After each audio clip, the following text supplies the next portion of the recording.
তন্নি কতিচিত এব পদনিগতা দর্ভাঙ্কুরেণ চরণক্ষত ইতি অখণ্ডে স্থিতা দ্রুমাণাং শাখাসু বলকলং অশক্তমপি বিমোচয়ন্তি বিপ্রীতবদনা চ আসিত। সেই কৃষাঙ্গী শকুন্তলা কয়েক পা অগ্রসর হয়েই কুশ তৃণের অগ্রভাগে চরণ ক্ষত হয়েছে ভান করে অকারণে কিছুক্ষণ দাঁড়ালো। তারপর বৃক্ষের শাখায় তার বলকল্ব সংলগ্ন না হলেও তা মোচন করবার ছলে আমার দিকে মুখ ফিরিয়েছিল। নমস্কার, আমি স্বপ্না আপনাদের কাছে উপস্থাপন করেছি অভিজ্ঞান শকুন্তলাম নামক একটি সংস্কৃত নাটকের বঙ্গানুবাদ। কালিদাস রচিত অভিজ্ঞান শকুন্তলাম নাটকটি 7টি অঙ্কে বিভক্ত। প্রথম অঙ্ক প্রথম ভিডিওতেই প্রকাশ হয়েছে। আজ দ্বিতীয় অঙ্ক, আসুন শুনি। তারপর বিষাদগ্রস্ত বিদূষক প্রবেশ করেন। বিদূষক দীর্ঘ নিঃশ্বাস ত্যাগ করে, হায় আমার ভাগ্য, এই মৃগয়াসক্ত রাজার সমবয়স্ক বন্ধু হওয়ার কি কষ্টই না ভোগ করছি। এই যে মৃগ, এই যে শূকর, এই যে ব্যাঘ্র, এভাবে দুপুরেও গ্রীষ্মকালের বৃক্ষ ছায়া বিরল বনভূমির মধ্যে একটি থেকে অপরটিতে পরিভ্রমণ করছি। বৃক্ষপর্তের সংমিশ্রণে আরক্তিম ও কটু পার্বত্য নদীর জল পান করছি। অনির্দিষ্ট সময় শুলে পক্ক মাংসই প্রধানত আহার করতে হচ্ছে। অশ্বপৃষ্ঠে ভ্রমণ করতে করতে শরীরের গ্রন্থিগুলিতে ব্যথা হয়েছে। রাতেও পর্যাপ্ত নিদ্রা লাভ করা যায় না। তারপর অত্যন্ত ভোরেই দাসীর বেটা পাখি শিকারীদের বনবেষ্টনের কোলাহলে নিদ্রা থেকে জেগে যেতে হয়। এখন আবার এতেও কষ্টের শেষ হচ্ছে না, এখন হয়েছে গোদের ওপর বিস্ফোরা। গতকালই আমরা কিছু পশ্চাৎবর্তী হলে রাজা দুষ্যন্ত কোনো এক মৃগের অনুসরণ করতে করতে আশ্রমে প্রবেশ করে। আমারই দুর্ভাগ্যবশত তাপসকন্যা শকুন্তলাকে দর্শন করেছে। সম্প্রতি নগরে গমন করার কোনো নামই করছেন না। আজও তার কথা চিন্তা করতে করতেই তার চোখের ওপর রাত ভোর হলো। আর উপায় কি, ইতিমধ্যেই তার প্রাতকৃত সমাপ্ত হয়েছে। তাকে দেখে আসি। এই আমার প্রিয় বয়স্য ধনুর্বাণ হস্তে বনফুলের মালায় শোভিতা যবনীদের দ্বারা আবৃত হয়ে এদিকেই আসছেন। তা হোক, অঙ্গভঙ্গিজনিত বিকলাঙ্গের মতন অবস্থান করি। যদি এভাবে থাকলে বিশ্রাম লাভ হয়। সামনেই কাষ্ঠখণ্ড অবলম্বন করে দণ্ডায়মান থাকলেন বিদূষক। তারপর যথানির্দিষ্ট পরিজনের সঙ্গে রাজা প্রবেশ করলেন। রাজা মনে মনে ভাবছেন, প্রিয়তম শকুন্তলা সহজলভ্যা নয়, এই কথা অস্বীকার করা যায় না। কিন্তু আমার মন তার অভিপ্রায়াদি জানবার জন্য উৎসুক হয়েছে। প্রেম চরিতার্থ না হলেও উভয়ের প্রতি যে প্রার্থনাশীল তা জানতে পারলে আনন্দ অনুভূত হয়। ঈষৎ হাস্য করে এভাবেই স্বীয় অভিপ্রায় অনুসারে প্রিয়জনের চিত্তবৃদ্ধির অনুমান করে কামী ব্যক্তি বঞ্চিত হয়। অন্যদিকে চোখ ফিরিয়ে তাকাবার সময় আমার দিকে সে স্নেহপূর্ণ দৃষ্টিপাত করেছিল। নিতম্বের গুরুভারে যেন বিলাসের সঙ্গে সে মন্থরভাবে গমন করছিল। যেতে পারবে না, এই বলে বাধা দিলে ক্রোধের সঙ্গে সে যা বলেছিল সেসব আমাকে লক্ষ্য করেই করা হয়েছিল। কি আশ্চর্য! কাবার্ত ব্যক্তি সমস্ত ঈশ্বীয় অভিপ্রায়ের অনুকূল বিবেচনা করেন। বিদূষক সেইভাবেই দণ্ডায়মান থাকলেন। ওহে বন্ধু, আমার হাত পা আর চলছে না, কেবল বাক্যের দ্বারাই আশীর্বাদ করছি। রাজা হাস্য সহকারে, এই শরীরে ব্যথা কোথা থেকে? বিদূষক, কোথা থেকে হলো তা আবার জিজ্ঞাসা করছেন? নিজেই চোখে খোঁচা দিয়ে চোখের জলের কারণ জানতে চাইছেন? রাজা, স্বয়ং অনুধাবন করতে পারছি না। বিদূষক, ওহে বন্ধু, বেতসলতা যে কুঁচ ব্যক্তির অনুকরণ করে তা কি নিজের প্রভাবে নাকি নদীর বেগের কারণে? রাজা, নদীর বেগেরই তার কারণ। বিদূষক, আমার কারণও আপনি। রাজা, কি করে?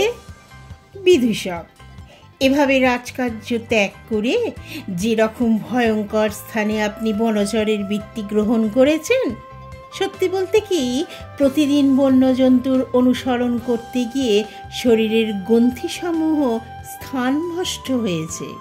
নিজের শরীরের ওপর আমার আর কর্তৃত্ব নেই। আমার প্রতি প্রসন্ন হন, অন্তত একদিনের জন্য বিশ্রাম করুন। রাজা আপন মনে, এও এরূপ বলছে? আমারও কাশ্যপ অর্থাৎ মহর্ষি কর্ণের কন্যাকে স্মরণ করে মৃগয়ার প্রতি মন নিরুৎসুক হয়েছে। কেননা এ ধনুতে জ্যারোপণ করে বাণ স্থাপন করা হলেও মৃগের প্রতি সে বাণ আকর্ষণ করতে আমি সমর্থন হচ্ছি না। কারণ এই মৃগগুলি প্রিয়তমার সঙ্গে একত্রে বাস করে সরলতায় পূর্ণ মধুর দৃষ্টি যেন শিক্ষা করেছে। বিদূষক রাজার মুখ লক্ষ্য করে, আপনি কিছু একটা মনে করে ভাবছেন। আমি এতক্ষণ পর্যন্ত কেবল অরণ্যেই রোদন করলাম। রাজা ঈষৎ হাস্য করে, কি আর মনে করব, বন্ধুর বাক্য লঙ্ঘন করা যায় না, তাই আজ বিরত হলাম। বিদূষক আপনি দীর্ঘজীবী হন, যেতে চাইলে। রাজা বন্ধু, একটু অপেক্ষা করো, আমার কথা এখনো শেষ হয়নি। বিদূষক আদেশ করুন। রাজা তোমার বিশ্রাম গ্রহণ করা হলে আমার একটা সহজ কাজে তোমাকে একটু সাহায্য করতে হবে। বিদূষক মোদক ভক্ষণের কাজে কি? তাহলে এই হলো সুনির্বাচিত ব্যক্তি। রাজা কোন কাজে তা পরে বলবো। এখানে কে আছিস? দৈবারিক প্রবেশ করে প্রণামপূর্বক, আজ্ঞা করুন প্রভু। রাজা রৈবতক, সেনাপতিকে তাহলে আহ্বান করো। দৈবারিক জি আজ্ঞা। বাইরে গিয়ে পুনরায় সেনাপতির সঙ্গে প্রবেশ করে। সেনাপতি রাজাকে নিরীক্ষণ করে, মৃগয়ার দোষ দেখা হলেও প্রভুর ক্ষেত্রে তা কেবল গুণেরই কারণ হয়েছে। কেননা নিরন্তর ধনুর বাণ কর্ষণে তার দেহের উপরিভাগ সুদৃঢ় হয়েছে, সূর্যের কিরণ সহ্য করতে সক্ষম হয়েছে তার শরীর, গাত্রে ঘর্মবিন্দুর লেশমাত্র নেই। শরীর কিঞ্চিত কৃশ হলেও বিশালতার জন্য তা বোঝাই যাচ্ছে না, এবং প্রভু পার্বত্য গজের মতন প্রাণবান দেহ ধারণ করেছেন। সমীপে গমন করে প্রভুর জয় হোক। অরণ্যে শাপদাদির অবস্থান নিরূপণ করা হয়েছে, অন্য স্থানে আর অবস্থানের প্রয়োজন কি? রাজা মাধব্য মৃগয়ার নিন্দা করায় আমি নিরুৎসাহ হয়ে পড়েছি। সেনাপতি বন্ধু, বিরোধিতায় স্থির থাক, আমি কিন্তু প্রভুর মনোবৃত্তি অনুসরণ করি। এই মূর্খ প্রলাপ বকুক, প্রভুই স্বয়ং এ বিষয়ে নিশ্চিত প্রমাণ। মেদ হ্রাস পাওয়ায় উদর ক্ষীণ এবং শরীর লঘু ও পরিশ্রমের যোগ্য হয়। ভয়ে এবং ক্রোধে পশুদের বিকারগ্রস্ত চিত্ত লক্ষ্য করা যায়। বাণগুলি চলমান লক্ষ্য বিদ্ধ করতে সক্ষম হলেই ধনুর্ধরগণের উৎকর্ষণ উৎপন্ন হয়। মৃগয়াকে অকারণেই বসন বলা হয়, অথচ মৃগয়ার মতন এমন আমোদ আর কোথায়? বিদূষক ক্রোধের সঙ্গে, প্রভু এখন প্রকৃতস্থ হয়েছেন। তুমি দেখছি বন থেকে বনান্তরে বিচরণ করতে করতে মনুষ্য নাসিকালোভী এক বৃদ্ধ ভল্লুকের মুখে পড়বে। রাজা, প্রিয় সেনাপতি, আমরা তপবনের সন্নিকটেই রয়েছি, অতএব তোমার বাক্যতাই সমর্থন করতে পারলাম না।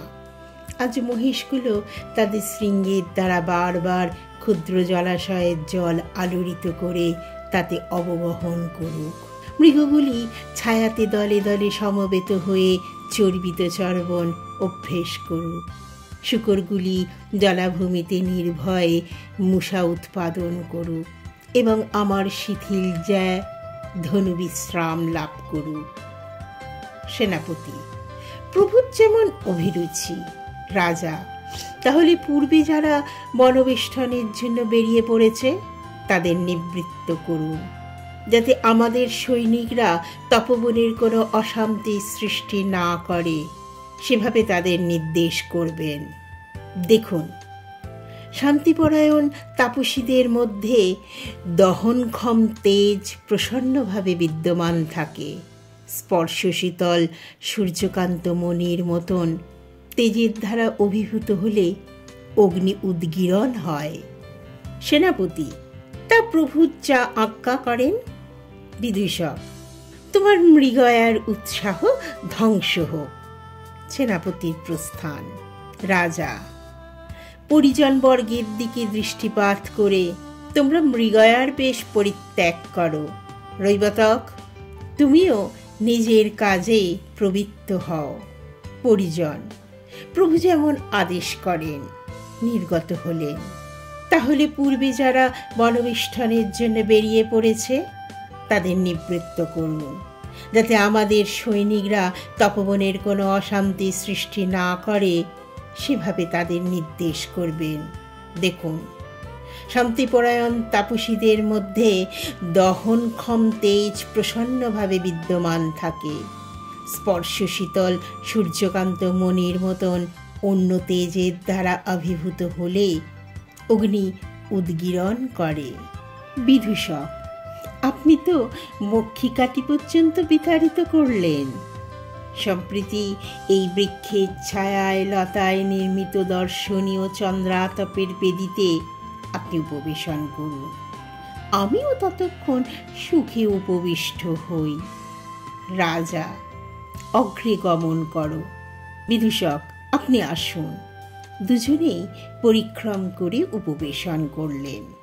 রাজা, মাধব্য, তুমি এখনো দর্শেন্দ্রিয়র সার্থকতা লাভ করনি, যেহেতু যা দর্শনীয় তা তুমি এখনো দেখনি। বিদূষক, কেন? আপনি তো আমার অগ্রেই অবস্থান করছেন। রাজা, সকলেই নিশ্চিত রূপে নিজের নিজের আত্মীয়কে সুন্দর দেখে। আমি সেই আশ্রমে অলঙ্কার স্বরূপ শকুন্তলার বিষয়ে বলছি। বিদূষক নিজে নিজে, আচ্ছা, একে কোনো অবকাশই দেবে না। প্রকাশ্যে, ওহে বন্ধু, শেষ পর্যন্ত তাপসী কন্যা আপনার কামনার বস্তু দেখা যাচ্ছে। রাজা, বন্ধু, পরিহার্য দ্রব্যে পুরবংশীয়দের মন ধাবিত হয় না। অর্কফুলের ওপর খলিত শিথিল নবমল্লিকা পুষ্পের মতন মুনির সেই কন্যা বস্তুত সুরঙ্গনা গর্ভজাত। কেবল পরিত্যক্ত হলে মুনি তাকে পেয়েছেন। বিদূষক হেসে, যেমন কোনো মিষ্টি খেজুর খেতে খেতে মুখে অরুচি বলে তেঁতুল খেতে স্বাদ হয়, সেরকম স্ত্রীরত্নের অবমাননাকারী আপনারও অনুরূপ অভিলাষ। রাজা, একে তুমি তো দেখনি, তাই তুমি এরূপ বলছো।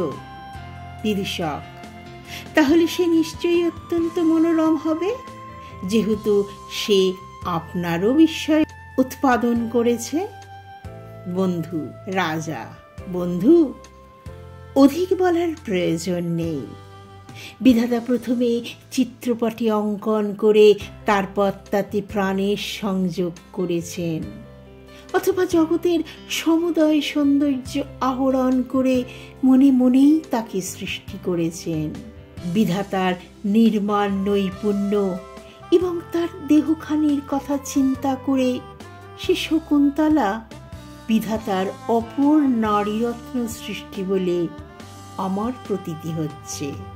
বিদূষক, যদি এরূপ হয় তাহলে এখন সকল রূপবতীর গর্ভখর্ব হল। রাজা, এও আমার মনে হচ্ছে যেন অনাঘ্রাত কুসুম, যেন নখের দ্বারা অছিন্ন নবপল্লব, যেন অনাস্বাদিত নূতন মধু, যেন পুণ্যের অখণ্ড ফল। সেই নিষ্কলঙ্ক রূপ ভোগের জন্য ভগবান এখানে কাকে এনে উপস্থিত করবেন তা আমি জানি না।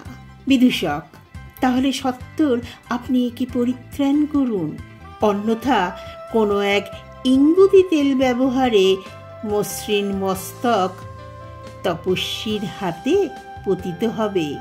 রাজা, সে এখনো পরাধীন, কোনো গুরুজনও উপস্থিত নেই। বিদূষক, তা আপনার প্রতি তার চোখে অনুরাগ কেমন দেখলেন? রাজা, স্বভাবতই তাপসী কন্যা লজ্জাশীলা, তবু আমি মুখোমুখি হলে সে দৃষ্টি অন্যদিকে নিক্ষেপ করেছে। অন্য কোনো কারণের ছল করে সে হেসেছে। অতএব বিনয়বশত কামনার প্রকাশকে বাধা দিতে চাইলে তা সম্পূর্ণরূপে প্রকাশ না পেলেও একেবারে গোপন থাকেনি। বিদূষক, দেখা মাত্রই তো আপনার কোলে আহরণ করতে পারেন না। রাজা, আমরা পরস্পর যখন বিদায় নিলাম তখন কিন্তু সলজ্জ শালীন আচরণের মধ্যেও সে শকুন্তলা ভালোভাবেই আমার প্রতি অনুরাগের পরিচয় প্রকাশ করেছে। যেমন সেই কৃষাঙ্গী শকুন্তলা কয়েক পা অগ্রসর হয়েই কুশ তৃণের অগ্রভাগে চরণ ক্ষত হয়েছে ভান করে অকারণে কিছুক্ষণ দাঁড়ালো, তারপর বৃক্ষের শাখায় তার বলকল বসন লগ্ন না হলেও তা মোচন করবার ছলে আমার দিকে মুখ ফিরিয়েছিল। বিদূষক, তাহলে পথের সম্বল গ্রহণ করুন। দেখছি আপনি তপবনকে উপবনে পরিণত করেছেন। রাজা, বন্ধু, কয়েকজন তাপস কর্তৃক আমি পরিজ্ঞাত হয়েছি, এখন কোন ছলে আর একবার তপবনে প্রবেশ করতে পারি তা একটু ভেবে দেখো। বিদূষক, আপনি রাজা, আপনার আবার ছলের প্রয়োজন কি? আমাদের প্রাপ্য নিবার ধান্যের 1/6 দিন, এই বলুন। রাজা, মূর্খ, এদের রক্ষা করার বিনিময়ে আমরা অন্য কিছুর ভাগ পেয়ে থাকি, যা রত্নরাজি বর্জন করেও সানন্দে গ্রহণ করতে হয়।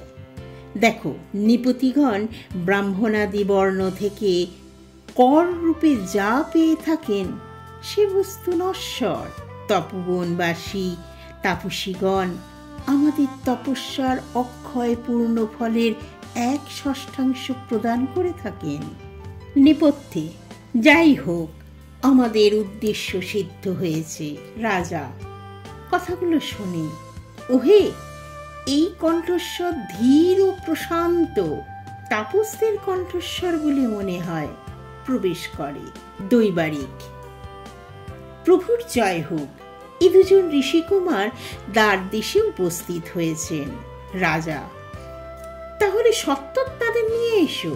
দৈবাড়ি, এখনই নিয়ে আসছি। বাইরে গিয়ে দুজন ঋষিকুমারকে সঙ্গে নিয়ে প্রবেশ করে। এদিকে আসুন, আসুন এদিকে। উভয় রাজাকে দেখে। প্রথম ঋষিকুমার, কি আশ্চর্য, এর দেহ দীপ্তিমান হলেও তা বিশ্বাস উৎপাদন করে, অর্থাৎ তার কাছে যেতে ভয় হয় না, অথবা ঋষিদের থেকে এর খুব প্রভেদ নেই। এমন রাজার পক্ষে এটাই যুক্তিযুক্ত, কেননা ইনিও সকল প্রকার ভোগে পূর্ণ আশ্রমে অথবা সকল বর্ণ ও আশ্রমের পক্ষে ভোগের যোগ্য আশ্রমে বাস করেন। প্রজাপালন রূপ কর্ম সম্পাদন করে ইনিও প্রত্যহ তপস্যার ফল সঞ্চয় করেন। সংযমী এই রাজার ক্ষেত্রে রাজপূর্ব ঋষি শব্দ চারণ যুগলের দ্বারা গীত হয়ে প্রত্যহ স্বর্গ স্পর্শ করে। দ্বিতীয় ঋষিকুমার, ওহে গৌতম, ইনি কি সেই বল নামক দৈত্যের হন্তা ইন্দ্রের সখা দুষ্যন্ত?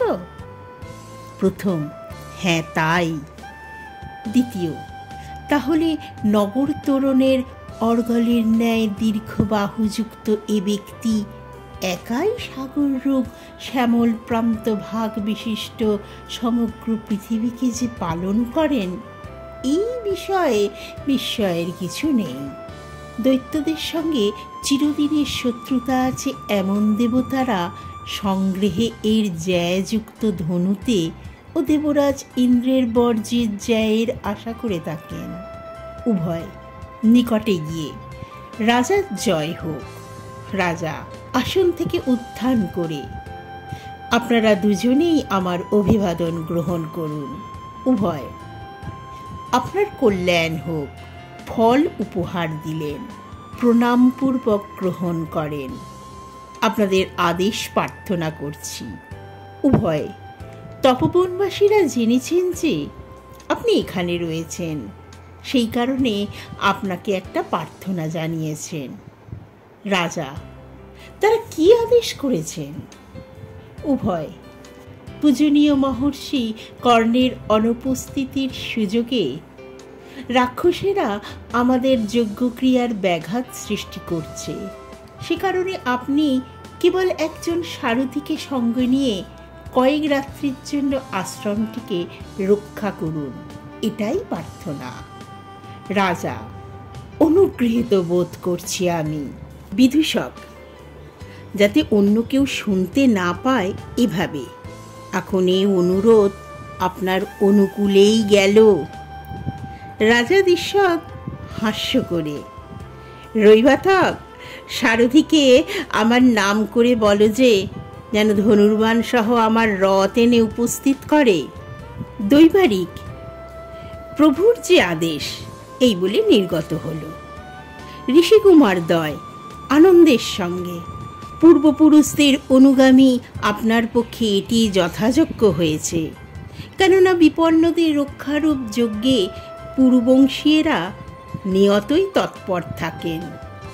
রাজা প্রণাম সহকারে, আপনারা উভয়ই অগ্রসর হন, আমিও পশ্চাৎ অনুসরণ করছি। উভয় ঋষিকুমার দ্বয়, আপনার জয় হোক। উভয়ই নির্গত হলেন। রাজা, মাধব্য, একবার শকুন্তলাকে দেখবার অভিলাষ আছে কি? বিদূষক, প্রথমে দেখবার অত্যন্ত বাসনা ছিল, কিন্তু এখন রাক্ষসের নাম শুনে আর বিন্দুমাত্র তা অবশিষ্ট নেই।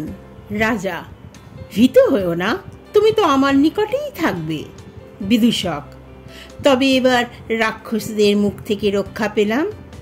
দৈবারিক প্রবেশ করে রথ সজ্জিত হয়ে মহারাজের বিজয় যাত্রার জন্য অপেক্ষা করছে।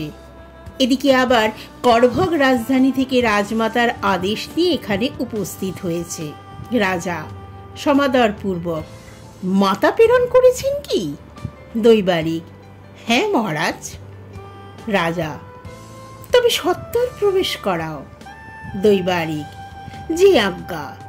এই বলে নিষ্কান্ত হল। পুনরায় প্রবেশ করল করভকের সঙ্গে। এই যে প্রভু, এখানেই রয়েছে, তুমি নিকটে গমন করো। করভক: প্রভুর জয় হোক, প্রভুর জয় হোক। রাজমাতা আদেশ করেছেন আগামী চতুর্থ দিবসে আমার উপবাস ভঙ্গের অনুষ্ঠান হবে। সেই অনুষ্ঠানে দীর্ঘায়ু আমার পুত্র অবশ্যই উপস্থিত থেকে আমার আনন্দবর্ধন করবে, এই আদেশ। রাজা: একদিকে তপস্বীর প্রতি কর্তব্য, অন্যদিকে গুরুজনের আদেশ, দুটির কোনোটিই লঙ্ঘন করা যায় না। কি রূপের প্রতিবিধান করি? বিদূষক: ত্রিশঙ্কুরের মতন মাঝখানে অবস্থান করুন। রাজা: সত্যিই আমি অত্যন্ত ব্যাকুল হচ্ছি। দুটি কার্যের ভিন্ন দেশে অবস্থান হেতু আমার মন সম্মুখে পর্বতে বাধাপ্রাপ্ত হয়ে নদী প্রবাহে যেমন দুভাগে বিভক্ত হয়ে যায়, তেমনি দ্বিধা বিভক্ত হয়ে গেছে। বন্ধু, মাতা তোমাকে পুত্ররূপে গ্রহণ করেছেন, অতএব তুমি এখান থেকে প্রত্যাবর্তন করো। আমি তাপস্বীদের কাজে অত্যন্ত ব্যস্ত আছি তা জানিয়ে তার পুত্রের করণীয় তুমি করতে পারো। বিদূষক: আমাকে নিশ্চিত রূপে রাক্ষস ভীরু গণ্য করবেন না। রাজা হাস্য সহকারে: একথা তোমার ক্ষেত্রে কি রূপে সম্ভব হতে পারে? বিদূষক: রাজার অনুজ যেভাবে গমন করে আমিও ঠিক সেভাবেই যাব। রাজা: নিশ্চয়ই তপবনের অশান্তি নিবারণ করতে হবে। সকল অনুচরকে তোমার সঙ্গেই পাঠাচ্ছি। বিদূষক: তাহলে তো এখন আমি যুবরাজ হয়ে গেলাম। রাজা মনে মনে: এই ব্রাহ্মণ কুমার অত্যন্ত লঘুচিত্ত। আমার মনোবাসনার কথা অন্তঃপুরের রাজমহিষীদের কাছে হয়তো কখনো বলে ফেলবে। আচ্ছা, একে এরকম বলি। বিদূষকের হাত ধরে: বন্ধু, ঋষিদের কথায় মর্যাদা রাখবার জন্যে আমি আশ্রমে যাচ্ছি। সেই তাপসকন্যার প্রতি প্রকৃতপক্ষে আমার কোনো অভিলাষ নেই। দেখো, কোথায় আমরা, আর কোথায় বা মৃগ শিশুর সঙ্গে প্রতিপালিত কামভাবের সঙ্গে অপরিচিত বনবালা। বন্ধু, পরিহাসের ছলে যে কথা বলেছি সে কথা সত্যি বলে গ্রহণ করো না। বিদূষক: অবশ্যই। এই বলে সকলেই সেই স্থান থেকে নিষ্ক্রান্ত হল এবং দ্বিতীয় অঙ্কের পরিসমাপ্তি হল।